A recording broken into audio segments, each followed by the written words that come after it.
시편 59편입니다. 이 시의 표제는 사울이 사람을 보내어 다윗을 죽이려고 그런 위급한 상황 속에 고통을 겪고 힘든 일을 당했을 때 다윗이 이 시를 기록했는데요. 다윗의 일생을 보면 사울을 통하여 많은 고통을 당하게 되죠. 3번 이상 다윗을 수단과 방법을 가리지 않고 사울은 파멸시키려고 그랬죠. 악기를 연주할 때 2번씩이나 창을 던져 다윗을 죽이려고 했고, 자신의 딸 미갈을 아내로 주는 조건으로 블레셋 사람들의 손에 죽도록 전쟁터에 보내기도 했죠. 그러나 하나님 은혜로 살았고, 또 결혼 후에도 사울 왕은 자객을 다윗의 집으로 보냈지만 아내 미갈의 지혜로운 도움으로 칼날을 피할 수 있었고요. 아들 요나단을 통해 다윗을 식사 자리로 초대해서 죽이려고 시도했지만 요나단의 도움으로 다윗이 또 한 번 살게 됩니다. 그 외에도 직접 죽이려고 사울 왕은 정사에 관심이 없고 정예 부대를 만들어 10년 동안 다윗을 추격하여 파멸시키려고 애를 썼죠. 이런 고통 상황 속에 있었던 다윗은 뭘 먼저 했습니까? 여기에서 우리는 다윗의 신앙을 알 수 있는데요. 1절 말씀, 나의 하나님이여 나의 원수에게서 나를 건지시고 일어나 치르는 자에게서 나를 높이 드소서. 다윗은 가장 절망적이고 힘들고 어려울 때, 사울이 다윗을 포위할 때 그는 하나님께 기도합니다. 기도는 우리 삶의 능력의 원천이요 강력한 도구이죠. 우리가 기도할 때 공고하고 고통스러운 형편을 보시는 하나님께서 우리를 긍휼히 여겨주시고 도와주시는 거죠. 그러므로 우리가 할 수 있는 게 고난 속에서는 기도밖에 없는 것이죠. 최선의 무기가 바로 기도입니다. 영적 전쟁터 같은 삶 속에 우리가 이길 수 있는 방법은 오직 기도이죠. 하나님의 도움만 구하고자 하나님을 먼저 생각하는 그런 신앙의 삶 필요하죠. 원수에게서 건지시고 치려는 자에게서 높이 들어서 구원해달라고 하나님께 호소합니다. 2절 말씀 보세요. 악인을 행하는 자에게서 나를 건지시고 피 흘리기를 절개하는 자에게서 나를 구원하소서. 1절, 2절 보면요. 동사가 건지시고 높이시고 구원하소서. 보복자의 손에서 구원해달라고 하나님께 간절히 기도합니다. 악한 자들은 악을 즐기고 피 흘리는 것을 즐기죠. 집요하게 파멸시키려고 그럽니다. 그러므로 다윗은 기도하는데요. 간구하는 이유가 있습니다. 왜냐하면 3절, 4절 그들이 나의 생명을 해하려고 엎드려 기다리고 강한 자들이 모여 나를 치려하오니 여호와여 이는 나의 잘못으로 말미암음이 아니요 나의 죄로 말미암음도 아니로소이다. 계속해서 반복합니다. 강한 자들이 자신을 치려고 계속해서 고통을 가하고 있기 때문에 다윗은 하나님께 기도하는 거죠. 대적자들은 무지한 생명을 노립니다. 다윗은 애매히 고난을 당합니다. 그러므로 낱낱이 하나님께 기도로 아뢰는 거죠. 4절 말씀, 주여 나를 도우시기 위하여 깨어 살펴주소서. 악한 자들을 벌하시기 위해서 일어나시기를 다윗은 하나님께 촉구하죠. 여러분, 억울한 일이 많은 세상입니다. 이럴수록 하나님의 개입을 적극적으로 요청해야 됩니다. 죽이기 위한 적들, 악한 자들의 매복, 험담, 파멸시키려고 하는 계획들을 우리 주변에도 지뢰처럼 깔려있는 세상이지 않습니까? 특별히 영적으로 마귀 사탄은 우리 삶의 걸음에 발목을 잡고 함정을 파서 무너뜨리려고 그러죠. 그럴 때 우리가 할 수 있는 방법은 한 가지입니다.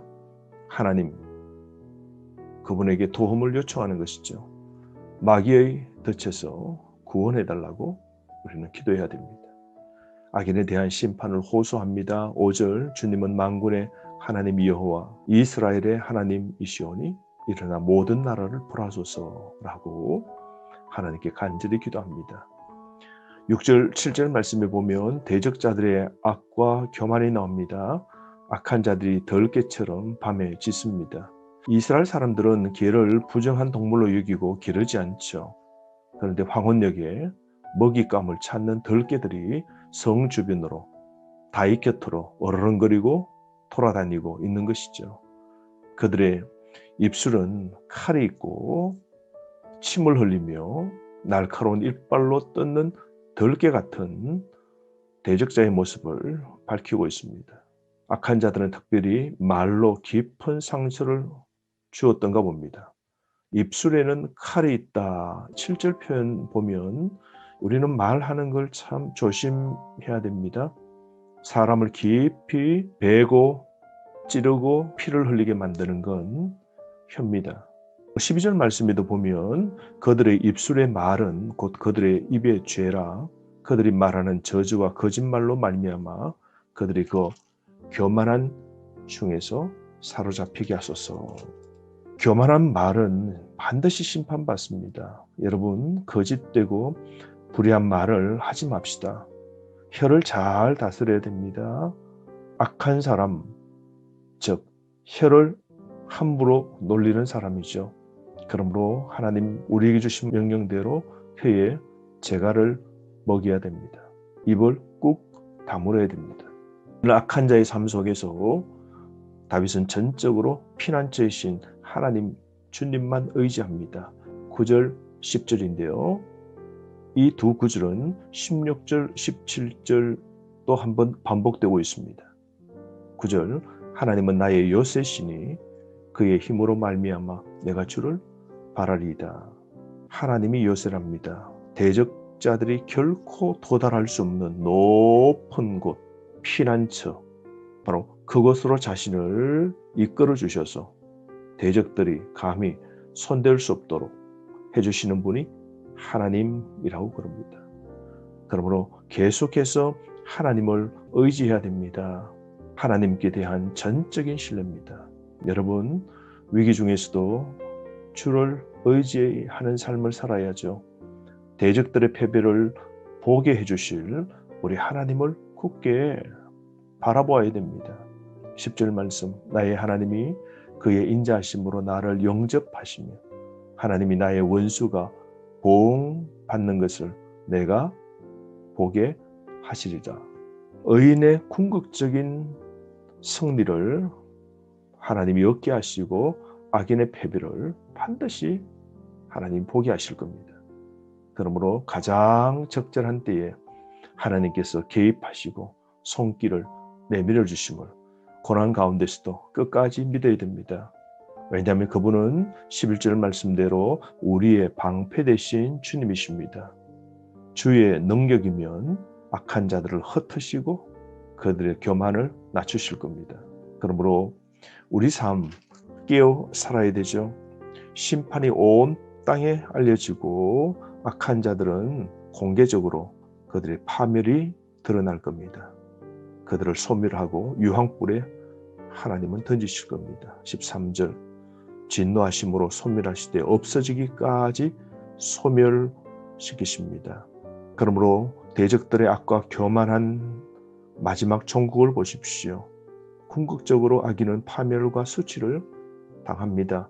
그들은 환난을 당하고 궁핍하게 되고 마지막은 흠으로 끝나게 되고 비참한 운명을 갖게 됩니다. 14절 개처럼 울며 성으로 두루 다니게 되고 그들은 먹을 것을 찾아 유리하다가 배부름을 얻지 못하고 밤을 꼴까닥 새게 되는 것이죠. 그들은 굶주려 어두운 밤을 배회하는 그런 비참한 운명을 악한 자들은 당하게 된다. 이것을 다윗은 확실히 믿는 겁니다. 하나님께서 반드시 악인을 심판하심을 믿는 것이죠. 그러면서 다윗은 고난 가운데 전적으로 하나님을 신뢰하고 하나님을 향하여 믿음을 고백하고 찬양합니다. 16절 나는 주의 힘을 노래하며 아침에 주의 인자하심을 높이 부르오리니 주는 나의 요새시며 나의 환난 날의 피난처 심이니이다. 17절 나의 힘이시여 내가 주께 찬송하오리니 하나님은 나의 요새시며 나를 긍휼히 여기시는 하나님이심이니이다. 구원의 감격과 찬양이 터져나옵니다. 하나님의 힘과 인자하심을 노래합니다. 긍휼 즉 자비로 반드시 자신을 구원해 주실 그 하나님을 믿습니다. 여러분 지금 어두운 밤중입니까? 고난과 어려움을 주변 악한 사람으로 통하여 시련을 당하고 있습니까? 하나님의 능력과 자비를 신뢰하십시오. 끝까지 하나님 의지하십시오. 피난처시고 여세 되어주시는 우리 하나님이 보호해 주시는 겁니다. 구원을 책임지실 하나님만 끝까지 찾으시기 바랍니다. 우리의 삶, 많은 위기가 우리 가운데 있지만 택한 백성을 끝까지 도우시는 하나님만 믿고 오늘도 신앙으로 힘차게 살아가길 바랍니다. 하루 말씀으로 승리하십시오.